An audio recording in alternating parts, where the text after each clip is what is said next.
Indigo, जिसमें अब तक कोई इश्यूज नहीं आए हैं, वहाँ पे आपको फ़ायदा मिलेगा क्योंकि अब पूरा ट्रैफिक उस पर शिफ्ट होता हुआ दिखेगा। मुझे लगता है इसका फ़ायदा उठाना चाहिए। ये भागेगा आज के दिन, स्टॉक अच्छी तेजी दिखा सकता है। अगर ये जेट की दिक्कतें बढ़ेंगी तो चार्ट में ऐसा दम है कि आगे जाएगा। 1510 का प्रायर टॉप है, ये अप्रैल 18 का है। अप्रैल 18 का, हाँ, वो टेस्ट होगा। दिन के हाईएस्ट लेवल पर इस समय इंटरग्लोब एविएशन पहुंच गया है। तेजी यहां पर देखने को मिल रही है और देखिए बढ़ती जा रही है, हर मिनट ये तेजी बढ़ती जा रही है।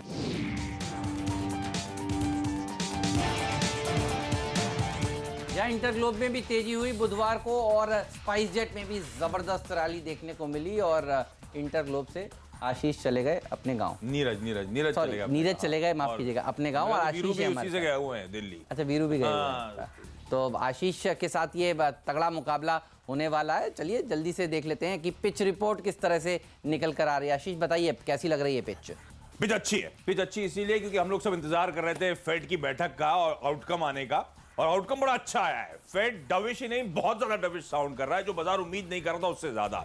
अब दरें तो बिल्कुल नहीं बदली, साथ साथ इस साल 2 रेट हाइक्स की उम्मीद थी और अब कमेंट्री ये कहती है कि एक भी रेट हाइक नहीं होगी, बल्कि कमेंट्री को देखकर अब ट्रेडर्स और मार्केट ये मान रहा है कि शायद रेट हाइक तो दूर की बात, बहुत दूर की बात, शायद इस बार 2019 में आपको एक रेट कट आता हुआ नजर आए। इस तरह का मूड अब पलटता हुआ है ट्रेड वॉर, टैरिफ वॉर का। तो दिक्कतें हैं, लेकिन इससे क्या होगा, लिक्विडिटी बढ़ेगी, वो हमारे बाजार, उभरते बाजारों के लिए अच्छा है।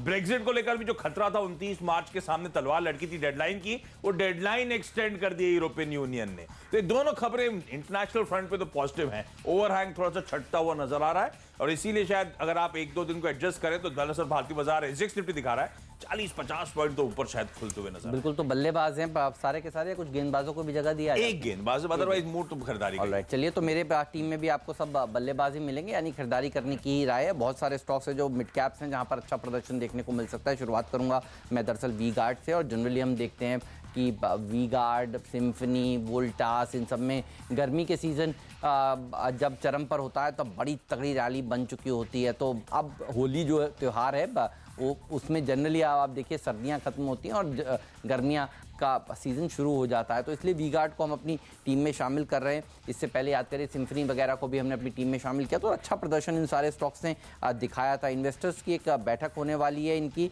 25 मार्च को, जेफरीज इंडिया दरअसल ये इन्वेस्टर मीट करने वाला है और इसमें काफ़ी सारे म्यूचुअल फंड्स पार्टिसिपेट करेंगे, मैनेजमेंट अपने कंपनी के बारे में बताएंगे और इस बैठक से पहले जनरली एक एक्शन देखने को मिलता है तेज़ी की तरफ। और अगर म्यूचुअल फंड के मैनेजर्स खुश होते हैं, उनको कन्विंस्ड होते हैं, तो वो जनरली बाइंग भी करते हैं। ये होप में आज हमें लगता है कि वी गार्ड में एक अच्छी रैली देखने को मिल सकती है। 228 के टारगेट्स के साथ इसको आप अप्रोच करें। महिंद्रा लॉजिस्टिक्स पर भी रखिएगा नज़र, और ये दरअसल कुछ इन्वेस्टर्स के साथ आज बैठक करने वाले हैं और इन इन्वेस्टर मीटिंग्स के चलते आप देखिए आज इस स्टॉक में भी अच्छा एक्शन देखने को मिल सकता है। बढ़िया पेडिग्री है कंपनी की, महिंद्रा लॉजिस्टिक्स कंपनी, और हाल ही में आईपीओ आया था और उसके बाद से इसने अच्छा प्रदर्शन दिखाया है। तो 5 से 10 के टारगेट्स के साथ इसको आज के सत्र में आप अप्रोच कर सकते हैं। तो ये है मेरे 2 ओपनर्स। आशीष, आपके ओपनर्स बताइए। दोनों खरीदारी करने का मन है और पहला तो लक्ष्मी विलास बैंक है। हालांकि तमाम खबरें, तमाम अटकलें, उसके बाद क्यूआईपी के जरिए फंड रेजिंग, सारी रैली फिजल आउट होती हुई नजर आई। 122 के साल के हाईज है जिसके सामने लक्ष्मी विलास बैंक 60-63 के लेवल्स पे आपको ट्रेड करता हुआ नजर आएगा। तो अच्छा खासा प्रेशर, और उस समय जब निफ्टी बैंक अपने रिकॉर्ड उच्चतम स्तरों पर इस समय ट्रेड कर रहा है। दरअसल आज लेने की वजह फिर क्या, वेडनेसडे को यहां पे खबरें, कैप्री ग्लोबल ने लार्ज ट्रेड के जरिए बीएसई और एनएसई दोनों में इसका माल उठाया है। एनएसई पर 24 लाख शेयर और बीएसई पे 32 लाख शेयर, यानी कि कैप्री ग्लोबल ने दरअसल वेडनेसडे को 56 लाख शेयर लक्ष्मी विलास बैंक की खरीद डाले बाजार में। मुझे लगता है आज स्टॉक को रडार पर रखें। आज भी high beta zone, banking as a space momentum दिखाती हुई नजर आएगी और आज शायद ये स्टॉक लीड करे 66 तक के लेवल से, लेकिन अभी भी ट्रेडिंग बेट होगा, अभी भी कन्विक्शन लौटा नहीं धंधे को लेकर, इस बात का ध्यान रखें। इंडिया बुल्स वेंचर्स अगला स्टॉक, अच्छा मैं चेक कर रहा था एकदम से मॉर्निंग कॉल के बाद, तो सही है। इस कंपनी की होली ओन सब्सिडी दरअसल एक शेयर परचेज एग्रीमेंट करा है ट्रांसवर्व प्राइवेट लिमिटेड के साथ। ये ट्रांसवर्व दरअसल है क्या, ये ट्रांसवर्व जो है ये प्रीपेड इंस्ट्रूमेंट जारी करने का काम करती है, डेबिट कार्ड, डिजिटल वॉलेट्स वगैरह, कैशलेस ट्रांजैक्शंस को प्रमोट करने का काम करती है इस देश में, और उसमें ये लोग 42% स्टेक एक्वायर कर रहे हैं। तो डिजिटल पेमेंट सॉल्यूशंस कंपनी है ट्रांसवर्व, जिसमें इनकी होली ओन सब्सिडी दरअसल वो स्टेक एक्वायर कर रही है। तो एक ट्रेडिंग बेट के तौर पर रखे हैं, क्योंकि ये स्टॉक वो है जो 820 के हाई से आज गिरकर ऑलमोस्ट साल के लोज के आसपास 290 280 के जोन पर ट्रेड कर रहा है। खबर अच्छी है, अब इसको किस हद तक आगे भुना पाते हैं डिजिटल पेमेंट सॉल्यूशंस के स्पेस में वो हम इवेंचुअली देखेंगे, लेकिन आज एक ट्रेडिंग बेट के तौर पे यहां पर 290 तक के टारगेट्स। ऑलराइट, नजर रखिएगा आरसीएफ पर, फर्टिलाइजर सेक्टर की कंपनी है, यहां पर भी एक अच्छी रैली देखने को मिल सकती है आज के सत्र में, और हमें लगता है कि सरकारी कंपनियों में एक बढ़िया तेजी बनेगी। और आप देखिए बाजार में जो तेजी हो रही है वो इसी वजह से हो रही है कि एफआईएस पैसा डाल रहे हैं, और वो इसलिए डाल रहे हैं क्योंकि उनको लग रहा है कि अगली जो सरकार है वो वही होगी जो इस समय है, तो कंटिन्यूटी रहेगी रिफॉर्म्स की। और देखिए ये वो ऐसी कंपनी है जो कि यूरिया और खाद के कामकाज में है, और फर्टिलाइज़र सेक्टर आप देखिए गर्मियों के बाद अब जब मॉनसून की फोरकास्ट आनी शुरू होगी तब यहाँ पर एक अच्छी हरकत देखने को मिलेगी, तो अभी खरीद लीजिए क्योंकि अगले महीने भर के अंदर अंदर आप देखेंगे स्काईमेट और दूसरे जो मॉनसून को फोरकास्ट करते हैं एजेंसीज वो अपने अनुमान जारी करने शुरू करेंगे, मेट का अनुमान आना शुरू होगा, तो हम देखेंगे तब फर्टिलाइज़र शेयरों में एक अच्छी रैली बनेगी। तो अभी खरीद कर रखेंगे तो आपको ज़्यादा फायदा होगा। 61 के टारगेट के साथ इसको आज के सत्र में भी आप अप्रोच कर सकते हैं। दो स्टॉक और मैं एक साथ इसलिए ले रहा हूं क्योंकि दोनों रियल एस्टेट स्पेस की कंपनियां हैं। पहले डीबी, अच्छा दोनों में क्योंकि real estate as a space में बड़ा तगड़ा बाइंग मोमेंटम है, तो हम लोग उसे एसोसिएट कर रहे थे शायद कि वो जो जीएसटी काउंसिल की बैठक है उससे जुड़ा होगा ये तेजी, फिर आया कि एक रेट्स खुल रहा है उससे जुड़ी होगी तेजी, पर जिस तरह का मोमेंटम है दिखा रहा है कि अंडरलाइंग फंडामेंटल शायद चेंज हो रहे हैं और स्ट्रीट उसको एक्नॉलेज कर रहा है। ये फंडामेंटल क्या चेंज हो रहे हैं, कई रिपोर्ट्स में पढ़ रहा था, कई जानकारों का मैं व्यूज पढ़ने की कोशिश कर रहा था रियल एस्टेट में दरअसल हो क्या रहा है। तो ये कहा जा रहा है कि commercial real estate space already bottom out हो चुकी है, अब इवेंचुअली एक्सपेक्टेड है कि हालात यहां से प्राइसिंग के फ्रंट पे सुधरते हुए नजर आएंगे, रेंटल के फ्रंट पे सुधरते हुए नजर आएंगे। तो commercial real estate space bottom out होती हुई, रेजिडेंशियल कहा जा रहा है अगले 1 से 2 क्वार्टर में उसके हालात इवेंचुअली सुधरना शुरू होते हुए नजर आएंगे। तो क्रक्स वो समय है जब ये रियल्टी एज अ स्पेस शायद बॉटम आउट कर रही है, इसीलिए लोग यहां पे खरीदारी कर रहे हैं, एग्रेसिवली यहां पे बाइंग हो रही है क्योंकि अंडर ओन्ड पॉकेट है। डीबी रियल्टी पहला स्टॉक और टारगेट्स एग्रेसिव इसलिए नजर आएंगे क्योंकि इवेंचुअली अगर स्पेस तूल पकड़ती है तो ये स्टॉक बहुत गजब के मूव दिखाते हैं। प्लेज शेयर रिलीज करे गए हैं इसके, आईएलएफएस फाइनेंशियल सर्विसेज के पास तगड़ा प्लेज था, 2.2 करोड़ शेयर से ज्यादा जो गिरवी रखे शेयर थे वो छुड़ा लिए गए। डीबी रियल्टी में खरीदारी करने का मौका, लेवल्स आप लोग की स्क्रीन पर। कारदा कंस्ट्रक्शन एक और अफोर्डेबल हाउसिंग कंस्ट्रक्शन स्पेस की कंपनी और एक नीश प्ले है। मुंबई के पास एक जगह है, यहां से 2.5-3 घंटे का रास्ता रह गया, अब तो हाईवे जैसे बन गए, नासिक, और नासिक और उसके फेरीफेरी के लिए ये कंपनी जानी जाती है, उसी स्पेस में, उसी नीश स्पेस में कंपनी ऑपरेट करने का काम करती है। हाईलाइट है इस कंपनी के फाइनेंशियल्स, Q3 में तिमाही दर तिमाही रियल एस्टेट कंपनीज की ग्रोथ ट्रैक करते हैं। रेवेन्यूज 45%, इबिटा 54% और प्रॉफिट 68% इंप्रूव होता हुआ नजर आया है। और ये वो कंपनी है जो पैट मार्जिन 13% की क्लॉक करती है। इस तरह का इस समय बिजनेस फाइनेंशियल्स खड़े हुए इस कंपनी के। तो डीबी रियल्टी वो प्लेज शेयर रिलीज और कारदा कंस्ट्रक्शन जो आप ऑफलेट मोमेंटम कंपनी के रिजल्ट्स में देखने को मिल रहा है, उसके चलते इन दोनों में आज खरीदारी करने का मन। अच्छा, फोकस में रखिएगा एसटीसी और एमएमटीसी भी। देखिए आरईसी पीएफसी का मर्जर हो गया, डेट्स भी आ गई, भाव भी आ गया, और अब मार्केट यही बेट करेगा कि कंटिन्यूटी कौन कौन सी चीज़ों में देखने को मिलेगी, क्योंकि अगर सरकार यही आगे आएगी जो कि होप है, तो फिर बहुत सारी ऐसे चीज़ें हैं जो आगे होती हुई नजर आएंगी जो इस कार्यकाल में सरकार कर नहीं पाई, लेकिन इच्छा तो पूरी थी। तो खबरें थी, आप याद करिए, एसटीसी और एमएमटीसी का विलय होगा, तो अब नहीं हो पाया लेकिन आगे होने की होप रहेगी।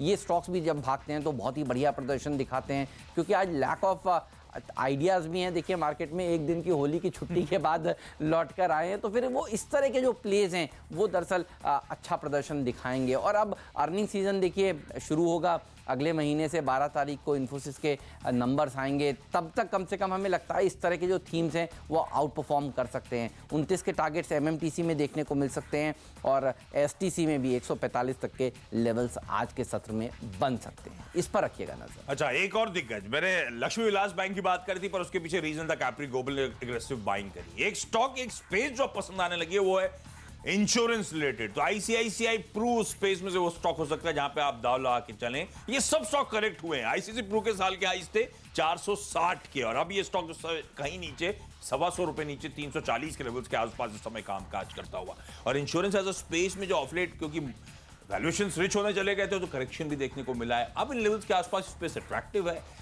बहुत लिमिटेड नंबर ऑफ प्लेयर्स हैं जो हाल फिलहाल लिस्ट हुए हैं। मुझे लगता है उनमें से अच्छे पेडिग्री के स्टॉक्स पे दाव लगाएं। ये स्टॉक्स यहाँ से इवेंचुअली लंबी अवधि में अच्छा मोमेंटम दे सकते हैं। आज तो खैर ट्रिगर पॉइंट बनता है, सीएलएसई की रिपोर्ट भी आ गई इस स्टॉक में, जिसमें उन्होंने इस स्टॉक को और अपग्रेड कर दिया एग्रेसिव टारगेट्स के साथ। मुझे लगता है आईसीसी प्रो वैसे भी एक स्वीट स्पॉट में 353 355 तक के टारगेट्स के लिए अप्रोच करें। और इसी के साथ वक्त है हम दोनों की टीम्स के आप मिस्टर डिपेंडेबल जानने का। देखिए छुट्टियों वाला माहौल है। कल लोगों ने होली खेली जमकर, और आज तो ऑफिस में आशीष हमारे कई लोग देखिए छुट्टी मना रहे हैं। प्रदीप देखिए छुट्टी पर हैं, नीरज छुट्टी पर हैं। तो मैंने सोचा कि जो छुट्टी पर हैं तो वो कर क्या रहे होंगे, तो पिक्चर वगैरह देखेंगे, घर वालों के साथ घूमेंगे। मुक्ता आर्ट जैसी कंपनियां हैं जो पहले भी हमने टीम में डाली हैं, तो उन्होंने अच्छा प्रदर्शन दिखाया है। बहुत सारी मूवीज़ नई रिलीज़ हुई हैं, तो उसका फ़ायदा इनको मिलेगा। अच्छा, छोटे टियर 2 टियर 3 सिटीज़ में सिनेमा घर चलाती है ये कंपनी, तो इसके ऊपर रखिएगा नज़र। 50 तक के टारगेट्स देखने को मिल सकते हैं। आपका कोई प्लान तो नहीं है मूवी वगैरह जाने का ओवर द वीकेंड में? नहीं है ना? चले तो आपका फिर प्लान क्या है ये बताइए।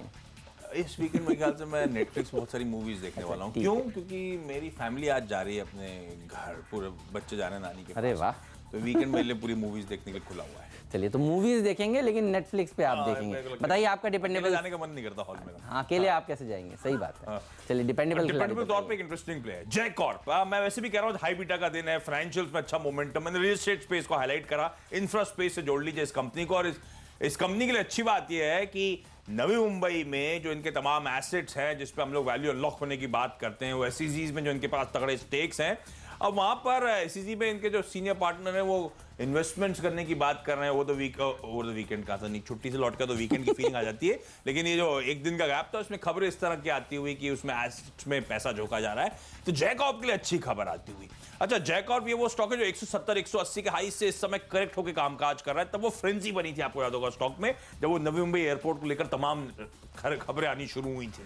वो सब इंटैक्ट है। नवी मुंबई एयरपोर्ट का काम अगर आप जाके देखेंगे तो अभी भी इंटैक्ट है, चल रहा है। वो रेलवे ट्रैक पूरा डल चुका है, वहां पर वो ट्रांस हार्बर लिंक जो था उस पर कामकाज, उस पर टेंडरिंग सब कुछ हो चुका है। तो सब स्वीट स्पॉट पे। इंफ्रा प्रोजेक्ट्स अपना स्वीट टाइम लेते हैं फ्रुक्टिफाई होने में, लेकिन किसी दिग्गज की तरफ से उस स्पेस में इन्वेस्टमेंट्स जयकॉर्प के लिए एक अच्छी खबर आती हुई। मुझे लगता है आज ये अच्छा गेन दिखा सकता है। तो 115 तक के टारगेट्स में अप्रोच करें, पर क्योंकि हाई बीटा जोन का है, अच्छा मोमेंटम आया तो स्ट्रिक्ट स्टॉप लॉस के साथ फिर ट्रेल करेंगे और फिर उस मोमेंटम को राइड करेंगे। लेकिन इस समय तो पहला लगता है 115 तक के टारगेट्स के लिए अप्रोच करें। और इसी के साथ हम दोनों की टीम्स में अब 6 खिलाड़ी हो चुके हैं, काम करते हैं। छोटा सा ब्रेक ले रहे हैं, ब्रेक के उस पार free hit share, pinch hitter shares लेकर आएंगे अपने अपने टीम्स के।